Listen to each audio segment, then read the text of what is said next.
IPL മൂന്നാമത്തെ മത്സരത്തിൽ വമ്പന്മാരായ Chennai super കിങ്സും Mumbai ഇന്ത്യൻസും ഇന്ന് വൈകിട്ട് 7:30 ചെന്നൈയിലെ ചിദംബരം സ്റ്റേഡിയത്തിൽ വെച്ച് ഏറ്റുമുട്ടും. 5 തവണ IPL ചാമ്പ്യന്മാരായ ഇരു ടീമുകളും ഇന്ന് ഏറ്റുമുട്ടുമ്പോൾ ആര് വിജയിക്കും എന്നുള്ള കാര്യം സംശയമാണ്. രണ്ടു ടീമുകളും പുതുമുഖ താരങ്ങളുമായി എത്തുന്നതുകൊണ്ട് തന്നെ ആർക്കാണ് മുൻതൂക്കം എന്നുള്ള കാര്യം ഇന്ന് മത്സരത്തോടു കൂടിയേ കാണാൻ കഴിയും. വർഷങ്ങളായി സ്ലോ റൺ റേറ്റിൽ സ്പിന്നിനെ തുണച്ചുകൊണ്ടുള്ള പിച്ചാണ് ചെന്നൈയിലേതെങ്കിലും കഴിഞ്ഞ 2 സീസണുകളിൽ വളരെ മികച്ച റണ്ണുകൾ ബാറ്റ്സ്മാൻമാർക്ക് നേടാൻ ആയതുകൊണ്ട് തന്നെ ഇന്നത്തെ മത്സരത്തോടു കൂടിയേ പിച്ച് എങ്ങനെയാണെന്ന് അറിയാൻ സാധിക്കൂ.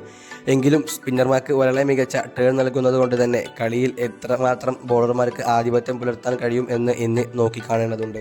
ഇരു ടീമുകളുടെയും ഹെഡ് ടു ഹെഡ് റെക്കോർഡ് നോക്കുമ്പോഴും മുംബൈക്ക് തന്നെയാണ് മുൻതൂക്കം. 37 മത്സരങ്ങളിൽ ഇരു ടീമുകളും ഏറ്റുമുട്ടിയപ്പോൾ 20 തവണയും മുംബൈയും 17 തവണ ചെന്നൈയുമാണ് വിജയിച്ചത്. CSKയുടെ ഏറ്റവും സ്ട്രോങ്ങസ്റ്റ് ആയിട്ടുള്ള 11 നോക്കുമ്പോൾ captain Ruturaj Gaikwad, Devon Conway എന്നിവർ ഓപ്പണിംഗിലും മിഡിൽ ഓർഡറിൽ രാഹുൽ ത്രിപാഠി, ശിവം ദുബെ, രവീന്ദ്ര ജഡേജ, MS ധോണി എന്നുള്ളവരും allrounder Sam Curran, Ravichandran Ashwin എന്നുള്ളവരും ബൗളിംഗ് യൂണിറ്റിൽ മുകേഷ് ചൗധരി, മദീഷ പതിരാന, നാഥൻ എല്ലിസ് എന്നുള്ളവരുമായി. അതുപോലെ തന്നെ ആദ്യത്തെ മത്സരത്തിൽ ബാൻ ലഭിച്ച ഹർദിക് പാണ്ഡ്യയ്ക്ക് പകരം ക്യാപ്റ്റനായി സൂര്യകുമാർ ഇറങ്ങുമ്പോൾ മുംബൈയുടെ ടോപ്പ് ഓർഡറിൽ രോഹിത് ശർമ്മയ്ക്കൊപ്പം വിൽ ജാക്സ് ആയിരിക്കും ഓപ്പൺ ചെയ്യുക.